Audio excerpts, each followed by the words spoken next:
This video contains news and analysis related to a recent terror attack in Kashmir. The content may include sensitive visuals and discussions that could be distressing to some viewers. Viewer discretion is advised. We strongly condemn all forms of violence and terrorism. The purpose of the content is solely to inform and create awareness based on verified reports. বাহ এবার হয়েছে স্বাদ হ্যাঁ অপূর্ব স্বাদ এমডিএচ এর চাঙ্কি চাট মশলা জীবনে আসল স্বাদ জাগলো আসল মশলা এসএস এমডিএচ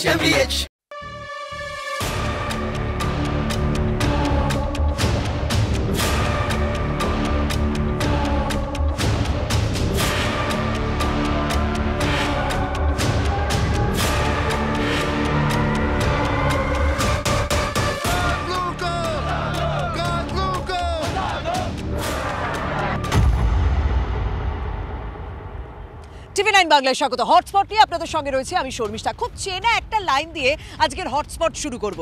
যে যুদ্ধে যায় সে যুদ্ধ চায় না, যে যুদ্ধ চায় সে যুদ্ধে যায় না। কেন এই কথাটা বলছি? কারণ এই মুহূর্তে দাঁড়িয়ে ভারত পাকিস্তানের মধ্যে যে সমস্যা তৈরি হয়েছে সেই সমস্যার সমাধান কোন পথে খোঁজা হবে সেটা অবশ্যই ভারতের উচ্চ নেতৃত্বরা ভাবছেন, দেশের উচ্চ নেতৃত্বরা কূটনৈতিক দিক থেকে ভাবনা চিন্তা হচ্ছে। তবে এই মুহূর্তে দাঁড়িয়ে অনেকেই প্রশ্ন করছেন যে পাকিস্তান দেশটার কি হবে, তারা কি ভারতের সামনাসামনি করতে হবে? মানে যদি যুদ্ধ শুরুও হয় তাহলে ভারতের যে গুঁতো সে গুঁতো কি সামাল দিতে পারবে পাকিস্তান? পাকিস্তান মুখে বড় বড় কথা বলে, কেউ কেউ আবার পরমাণু যুদ্ধের ভয়ও দেখাচ্ছে, কিন্তু পাকিস্তান যুদ্ধ করতে পারবে? ভারতের ভয়ে এমনিতেই ভুলভাল বকছে তারা। নিজেদের অবস্থা সামলাতে কি আরো নাজেহাল পাকিস্তান? সে দেশের সরকারের উপর, সেনা প্রধানের উপর পাক সেনার কোনো ভরসাই নেই। সীমান্তের ওপার থেকে আসছে সব থেকে বড় ব্রেকিং। পড়শি দেশের পাক সেনা প্রধান জেনারেল মুনিরের ওপর বিশ্বাস রাখতে না পেরে পাক সেনার সদস্যরা একে একে ইস্তফা দিতে শুরু করেছেন। সেনা প্রধানকে চিঠি লিখে গণ ইস্তফার কথা জানালেন লেফটেন্যান্ট জেনারেল আহমেদ বুখারি। গত 48 ঘন্টায় ইস্তফা দিয়েছেন অন্তত 250 অফিসার ও 1200 জওয়ান। পাক সেনা প্রধানকে লেখা বুখারির চিঠিও ভাইরাল। পদত্যাগের কারণ হিসেবে দেখানো হয়েছে অসুস্থতা ও মানসিক চাপ। মানসিক চাপ তো হওয়ারই কথা। পাকিস্তানের সরকার ও সেনা প্রধানের একের পর এক ভুল ও নক্কারজনক সিদ্ধান্ত মেনে নিতে পারছে না পাক সেনার একটা বড় অংশ। পাক সেনার একটা অংশ বুঝতে পারছে তাদের দেশই একের পর এক ভুল করছে, সন্ত্রাসবাদে মদত দিচ্ছে আর যুদ্ধের সময় ভারতের দাপটের সামনে মৃত্যুর দিকে তাদের ঠেলে দিচ্ছে। যে সেনার মনোবল এই তারা ভারতের সঙ্গে লড়াই করবে। এখানে কিন্তু শেষ নয়। পাকিস্তানের সেনাকে যেসব অস্ত্র নিয়ে লড়াই করতে হবে তার হালও যে বেহাল। কাজ করছে না বেশিরভাগ অস্ত্র, কাজ করছে না পাকিস্তানের এয়ার ডিফেন্স সিস্টেম। বন্ধু চীনের থেকে এই এয়ার ডিফেন্স সিস্টেম কিনেছিল পাকিস্তান, এখন সেটা অকেজো। এই অবস্থায় একটাই কথা বলা যায়, ভাবো পাকিস্তান, ভাবো নিজেদের করুণ অবস্থা দেখে সোজা হবে নাকি ভারতীয় সেনার গুঁতো খেয়ে? তাহলে কূটনৈতিক দিক থেকে তো ভারত পরিস্থিতি সামাল দেওয়ার চেষ্টা করছে, কিন্তু পাকিস্তানের সেনা এই মুহূর্তে দ্বিধা বিভক্ত। একের পর এক রেজিগনেশন দেওয়া হচ্ছে, সবাই তার দায়িত্ব ছাড়ছে। তবে এই মুহূর্তে দাঁড়িয়ে পেহেলগাঁওয়ের একটা ভিডিও প্রকাশ্যে এসেছে, সেই ভিডিও আপনাদের সামনে তুলে ধরবো। ভাইসরনে হামলার মুহূর্তের ভিডিও, যেখানে গুলির আওয়াজ একদম স্পষ্ট, যেটা এনআইএ রিপোর্টে উল্লেখ করা হয়েছে। দেখুন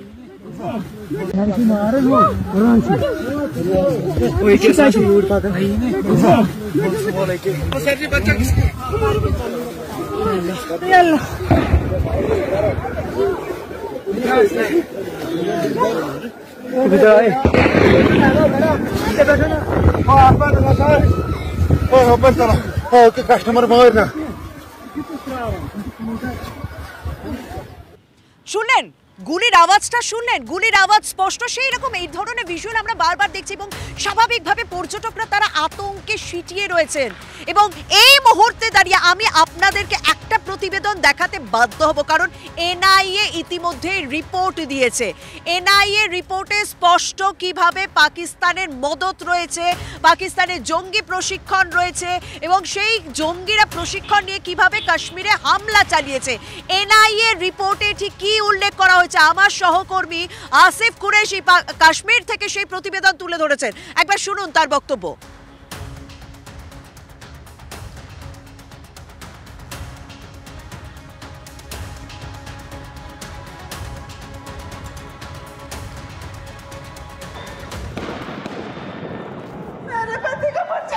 बच्चा है उसने उसको गोली मार दी। यहाँ पे उसने बोला कि ये शायद मुस्लिम नहीं है, उसने उसको गोली मार दी। कि जब ये अटैक हुआ, इस अटैक में पहले 2 आतंकियों ने फायरिंग शुरू किया है पॉइंट ब्लैंक रेंज से, लोगों से जानकारी पूछते हुए। उसके बाद 2 और आतंकी बैकअप में थे जिन्होंने बाद में फायरिंग करना शुरू किया है।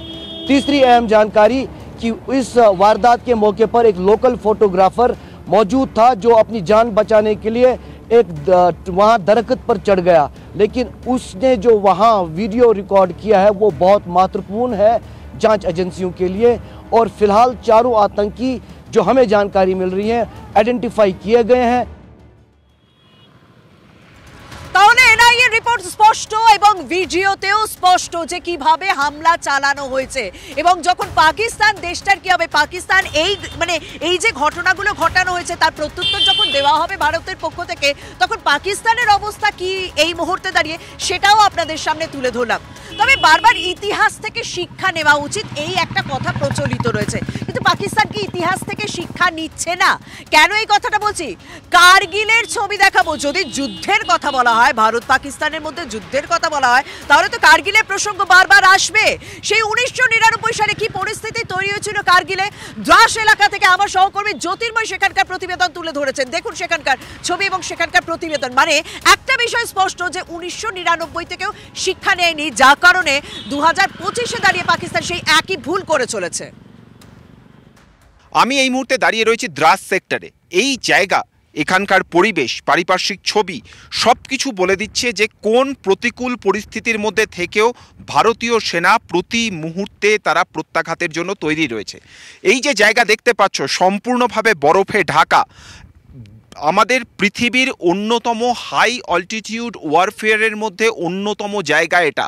পৃথিবীর দ্বিতীয় শীতলতম শহর হিসেবে এই জায়গা চিহ্নিত। এবং যে জায়গা এখানে আমরা এই মুহূর্তে দেখাচ্ছি, এই বরফের পাহাড়ের খাঁজে খাঁজে ভারতীয় সেনা তারা বাংকার করে করে বসে রয়েছে এবং এই জায়গা থেকেই তারা প্রতি মুহূর্তে নজর রাখছে ঠিক ঢিলছোড়া দূরত্বে এই মুহূর্তে পাকিস্তানের সীমান্তের দিকে। আমাদের ক্যামেরা যখন আমরা ধীরে ধীরে ডান দিকে আমরা প্যান করছি এবং এই মুহূর্তে যে পাহাড়ে আমাদের ক্যামেরা গিয়ে আটকাচ্ছে, এই পাহাড়ের নাম হচ্ছে টাইগার হিল। এই সেই পাহাড়, এই টাইগার হিলেই একটা সময় 1999 সালে পাকিস্তান সম্পূর্ণভাবে কবজা করে ফেলেছিল এবং এই জায়গাতে, এই টাইগার হিলকে সম্পূর্ণভাবে পাক দখলমুক্ত করার পরেই তারপরে কার্গিল যুদ্ধ জিততে পারে ভারত।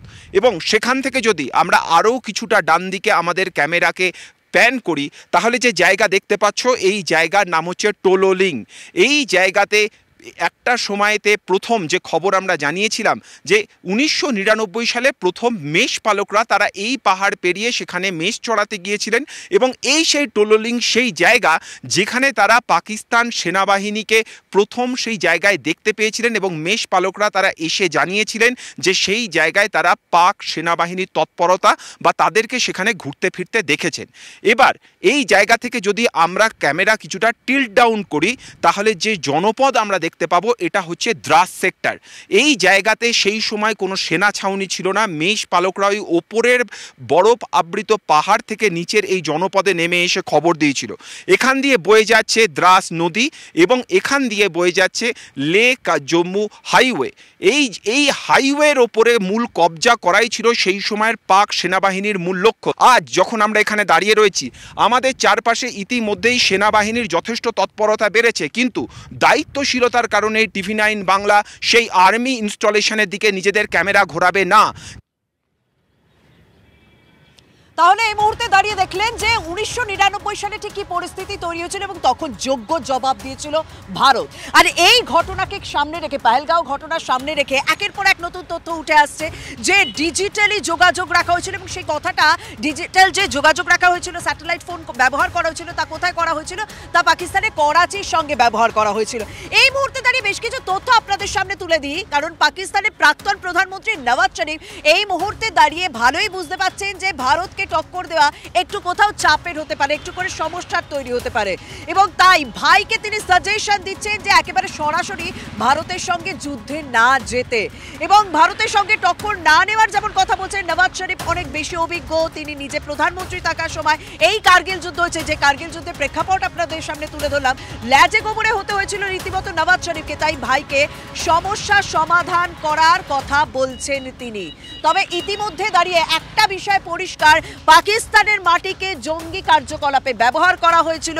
যে সমস্ত জঙ্গিরা এসেছিল তারা স্যাটেলাইট ফোন যে ব্যবহার করেছিল, সেই স্যাটেলাইট ফোন গিয়েছিল করাচিতে, অর্থাৎ পাকিস্তান থেকে বিষয়টা মনিটর করা হয়েছিল এবং তাদের বডি ক্যামেরা ছিল, সেই বডি ক্যামেরা থেকেও কিভাবে নির্মমভাবে হত্যা করা হচ্ছে সেটাও মনিটর করা হয়েছিল। এবং যার জন্য কিন্তু ইতিমধ্যে আমাদের দেশে পাকিস্তানের বেশ কিছু ইউটিউব চ্যানেল ব্যান করে দেওয়া হয়েছে, যার মধ্যে শোয়েব আখতারের ইউটিউব চ্যানেলও রয়েছে। এই ধরনের একের পর এক কূটনীতিমূলক ব্যবস্থা নেওয়া হচ্ছে।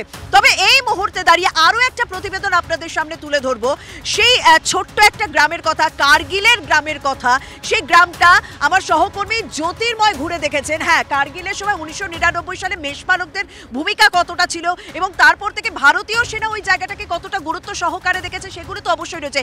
এই মুহূর্তে দাঁড়িয়ে, এই পরিস্থিতিতে দাঁড়িয়ে ওই গ্রামে ভারতীয় সেনা তৎপরতা অবশ্যই আমাদের নজরে পড়েছে। তবে হ্যাঁ, বেশ কিছু নিরাপত্তার কারণে কিন্তু আমরা সম্পূর্ণ ছবিটা আপনাদের সামনে তুলে ধরতে পারছি না।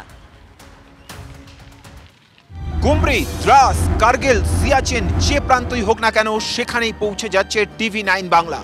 আমরা আমাদের ক্যামেরায় প্রতি মুহূর্তে কাশ্মীরের প্রতিটা প্রান্তে এই মুহূর্তের পরিস্থিতি কি সেই ছবি আপনাদের জন্য তুলে ধরছি। এই প্রতিকূল পরিস্থিতি, বরফে ঢাকা পাহাড়, দূর দূরান্ত পর্যন্ত যেদিকে চোখ যাচ্ছে সাদা বরফে ঢাকা রয়েছে। আর ঠিক এই জায়গাতেও প্রতি মুহূর্তে সেন দৃষ্টিতে নজর রাখছে ভারতীয় সেনা।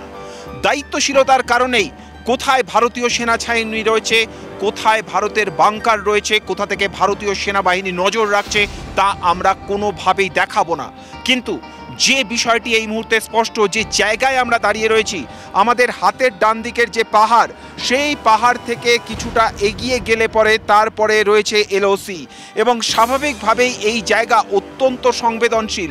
সেই কারণে এখানেও প্রতি মুহূর্তে সেনাবাহিনী নজর রাখছে এবং সেনাবাহিনীর তরফ থেকে স্পষ্ট জানানো হচ্ছে যদি কোনোভাবে আবারও কার্গিলের মতো ভুল পাকিস্তান করে, এক পাও তারা এগোনোর চেষ্টা করে, যোগ্য জবাব দেওয়ার জন্য পুরোপুরিভাবে তৈরি রয়েছে ভারতীয় সেনা।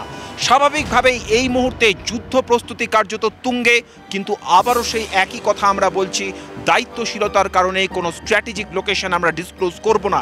তবে এই মুহূর্তে চারপাশের পরিবেশই বলে দিচ্ছে যে কোন পর্যায়ে ভারত দাঁড়িয়ে রয়েছে। একটা আঘাত কার্যত প্রত্যাঘাতে চুরমার করে দেবে সমস্ত পাকিস্তানকে। ক্যামেরায় রাহুল সিংহের সঙ্গে জ্যোতির্ময় কর্মকার, TV9 বাংলা।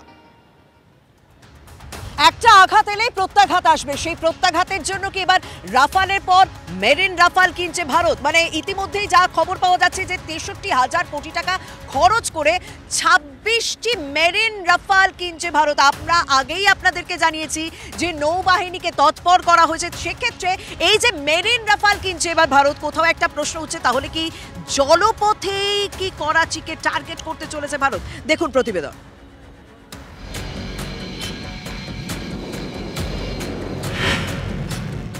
রাফাল পাকিস্তান আর চীনকে চমকাতে 2016 সালে ফ্রান্সের সঙ্গে চুক্তি করেছিল ভারত। 59,000 কোটি টাকায় 3 ডজন রাফাল কেনে ভারত।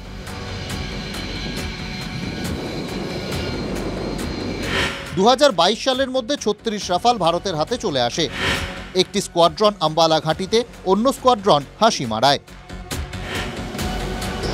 এবার ভারতের হাতে আসতে চলেছে রাফাল এম বা মেরিন রাফাল। ফ্রান্সে নরেন্দ্র মোদী এবং এমানুয়েল ম্যাক্রনের মধ্যে আগেই কথা হয়েছিল, সোমবার চুক্তিও স্বাক্ষর হয়ে গেল। 63,000 কোটি টাকায় 26টি রাফাল এম কিনছে ভারত। 2028 সালের মধ্যে প্রথম দফার রাফাল এম চলে আসবে। 2031 সালের মধ্যে চলে আসবে প্রতিটি মেরিন রাফাল। রাফাল এবং মেরিন রাফালের মধ্যে পার্থক্য কোথায়? রাফাল ওরে মাটি থেকে, বায়ুসেনার ঘাঁটি থেকে। রাফাল এম ওরে যুদ্ধজাহাজ থেকে। ভারতের হাতে জোড়া বিমানবাহী যুদ্ধজাহাজ INS বিক্রান্ত এবং INS বিক্রমাদিত্য থেকে উড়বে রাফাল এম। যুদ্ধজাহাজে ছোট্ট রানওয়ে, তার মধ্যেই যুদ্ধ বিমান ওড়াতে হয়, তার মধ্যেই যুদ্ধ বিমান ল্যান্ড করাতে হয়। তাই রাফায়েলের সঙ্গে মেরিন রাফালের বেশ কিছু পরিবর্তন করা হয়েছে। বিশেষ দক্ষতা প্রয়োজন পাইলটেরও। মেরিন রাফালের ক্ষমতা জেনে নেওয়া যাক। মিশন অনুযায়ী 780 কিলোমিটার থেকে 1850 কিলোমিটার ছুটতে পারে, 9.3 টনের অতিরিক্ত পেলোড বইতে পারে, 300 কিলোমিটার দূর থেকে আঘাত হানতে পারে। বায়ুসেনার হাতে রাফাল, নৌসেনার হাতে মেরিন রাফাল। পাকিস্তান চীন ফালাফালা হবে, এতে আর আশ্চর্য কি? দেখুন, পহেলগাঁওয়ের পরিস্থিতির দিকে নজর রেখেছি, তার পাশাপাশি জগন্নাথ মন্দিরের দিকেও নজর রাখতে হবে। দীঘার জগন্নাথ মন্দির, বুধবার অক্ষয় তৃতীয়ার দিন দীঘার জগন্নাথ মন্দিরে প্রাণ প্রতিষ্ঠা রয়েছে, মন্দিরের উদ্বোধন রয়েছে এবং স্বাভাবিকভাবেই যেহেতু পহেলগাঁওয়ের এই পরিস্থিতি, তাই সেখানেও কড়া নিরাপত্তা ব্যবস্থা রয়েছে। মুখ্যমন্ত্রী মমতা বন্দ্যোপাধ্যায় তিনি পৌঁছে গিয়েছেন।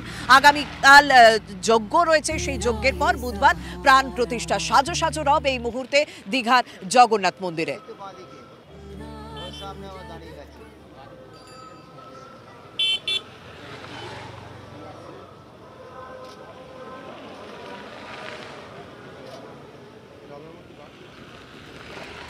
হটস্পট আজ এখানে শেষ করছে। আরো অন্যান্য খবরের জন্য নজর রাখুন TV9 বাংলায়, সঙ্গে থাকুন।